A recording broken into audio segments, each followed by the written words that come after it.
Hey, how's it going, men?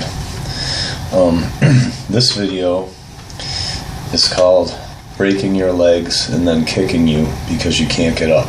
It's a little dark here, let me see. It's a little better. Alright. So, basically,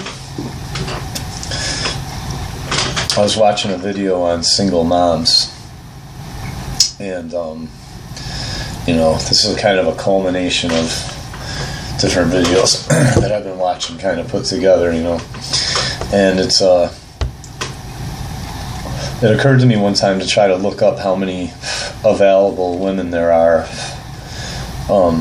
that are single and don't have children, and it's very hard to find out. Like, I haven't found a specific statistic on that, so you kind of have to look up the population of women, then you have to look up the population of women that have children and kind of minus it from that, and then you have to kind of look up how many women there are between the ages of, that are basically 18 years old that are legal to date, and then you have to kind of keep minusing it down until you get to the number of available women. But I was kind of doing it on a break at work, and I was in a rush, and I was running out of time, and I didn't want to put up any figures because I wasn't sure if they were actually accurate. But the deal is like, I want to talk about how single motherhood is only discussed in terms of men's inability to man up, or to step up, as they say. Like, the media won't discuss single motherhood as a problem. The only way that it will discuss single motherhood as a problem is in terms of how men are failing. But at the same time, any relationship where I've seen the system get involved, they automatically target the man. So how can that be? Feminism by itself, that's not really arguable. Feminism, or the social workers are usually, they've gone through gender studies and to become a social worker, It's all, in other words, everybody knows the system is biased in favor of women in relationships, and as far as child custody and divorce and all this. But then at the same time, they will only discuss the problem in terms of the failure of men. Do you see what I'm saying? So what they're doing is they're breaking our legs and then kicking us because they can't get up, or because we can't get up. And I'm going to give you a specific example, and this is a metaphor. It's not just one case. This is a metaphor for pretty much what I've seen when social services was involved in my relationships. If I was with a woman that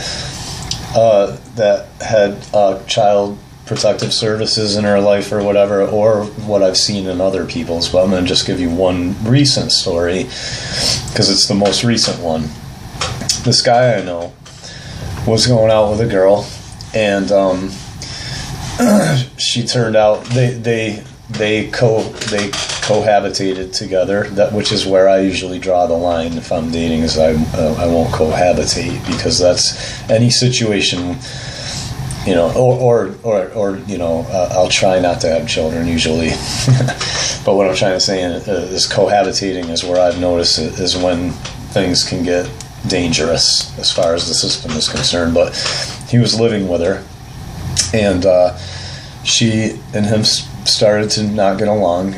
He said that she was accusing him of cheating while going out to clubs, nasty, ridiculous clubs. She goes out to clubs without him, but if he's late from work or something, she's saying he's cheating. So they, of course he starts defending himself because he's not cheating. Long story short, they start fighting. Her father comes over, starts threatening him. So my friend, this guy, he's into mixed martial arts, and he just kind of he kneed the refrigerator really hard and dented the refrigerator because he didn't want to hit the guy, and the guy was getting in his space. So my friend just was like, smash, kneed the refrigerator, and was like, if you come any closer, I'm gonna, basically fuck you up, basically. And the guy was like, and he ran out of the house. So then social services, of course, gets involved. There was no mention of him, being in a position with her father being aggressive towards him. There was no mention of that because, he obviously felt threatened by her father. He wasn't doing anything wrong. They were fighting because she was being dishonorable in the relationship and accusing him of things that he wasn't doing constantly and putting him in the doghouse over it. And so social services got involved, and one of her the daughters said that he drank every day. And which he does. He drinks probably at least a couple beers a day. But he's an adult. It's legal for him to do that. But that was all used against him to get him out of the relationship. There was no mention of the fact that the mother drank, that the mother partied, and you know what I mean by partied, parties, and that went out to clubs. There was no mention of any of that. Everything was focused on my friend, the male. So he was ejected from the relationship. So that pretty much, I hope that pretty much makes my point.